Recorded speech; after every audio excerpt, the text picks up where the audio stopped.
Hey, c'est Edouard, bienvenue dans cette nouvelle vidéo.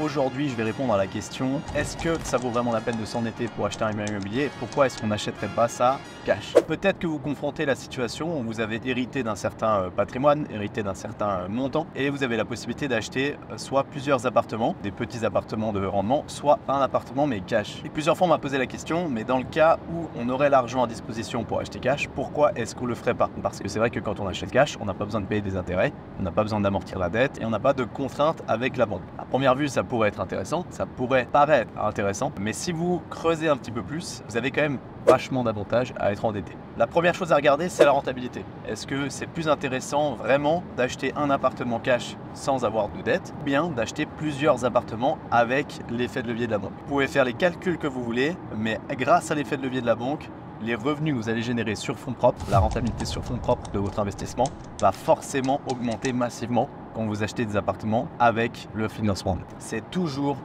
plus intéressant d'acheter 3 appartements avec l'effet de levier, avec un financement, avec un endettement, plutôt qu'acheter un seul appartement cash. Et c'est logique, la raison est assez simple, c'est juste que la banque, elle prend un taux d'intérêt qui est faible, donc elle vous prête aujourd'hui entre 2% et 2,5%, ça dépend du contrat que vous faites avec elle, ça dépend du type de bien immobilier que vous achetez, mais allez trouver un investisseur privé qui vous prête à 2% de rentabilité.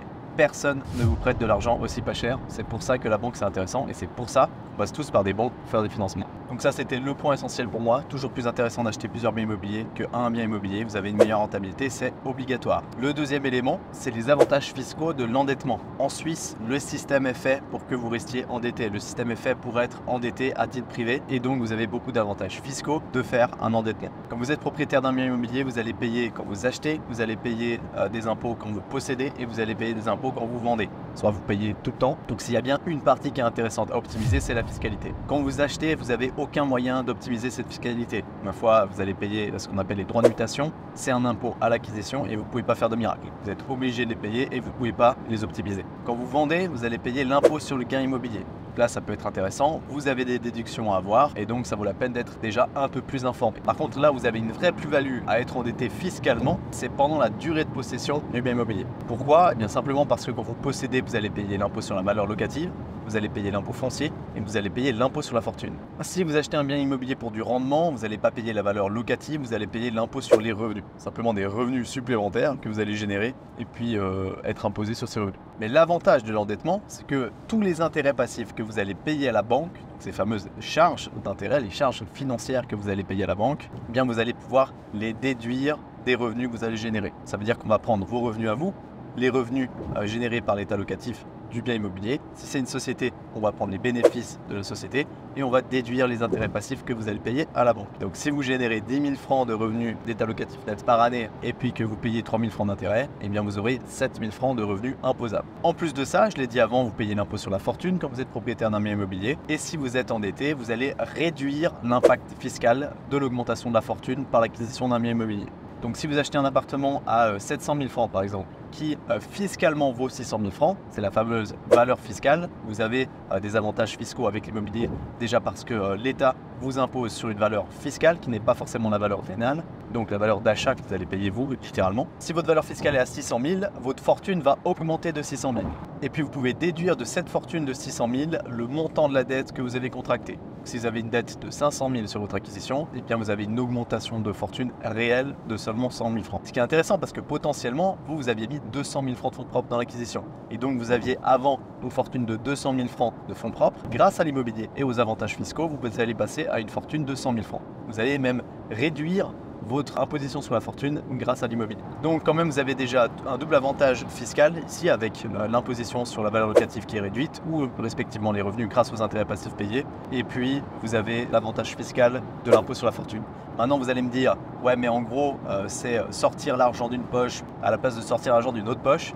C'est vrai parce que si vous ne payez pas des intérêts passifs à la banque vous allez payer des impôts, mais si vous réfléchissez, quand vous payez des intérêts passifs à la banque, ça veut dire que vous avez utilisé l'effet de levier, ça veut dire que vous avez mis moins de fonds propres dans votre acquisition, ça veut dire que si vous avez fait les choses correctement, vous avez pu acheter plus de biens immobiliers, différents biens immobiliers, ou alors vous avez investi moins de cash. Et c'est ça le plus intéressant. Et maintenant, le dernier point de tout ce qu'on m'a souvent répété par rapport à l'immobilier, c'est que en Suisse, on n'est jamais vraiment propriétaire de son bien immobilier parce que c'est la banque qui reste propriétaire. Effectivement, l'avantage de la Suisse, c'est qu'on peut rester endetté ad vitam aeternam si on le veut.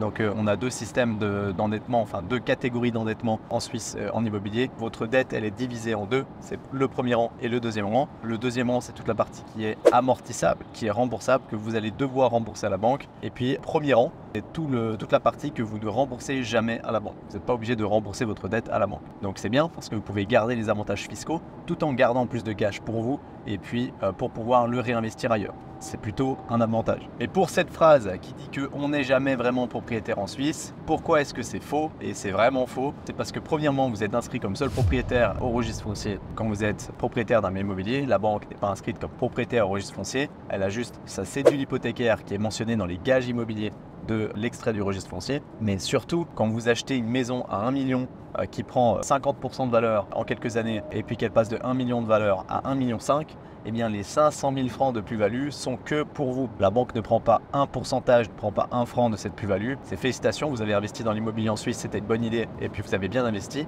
Tant mieux pour vous et sachez que tous les revenus générés du coup sont pour vous. Toute la plus-value est pour vous et la banque n'a rien à voir là-dedans.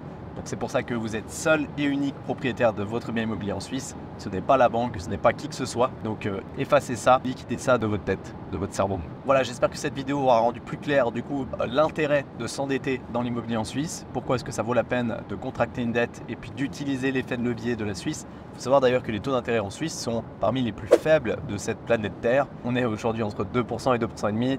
L'inflation est gérée en Suisse, tout est maîtrisé et donc on s'attend encore à ce que les taux vont baisser, ce qui est plutôt positif pour le territoire et l'investissement immobilier. Merci beaucoup d'avoir regardé la vidéo jusqu'au bout et n'oubliez pas de vous abonner. Moi je vous dis à très vite.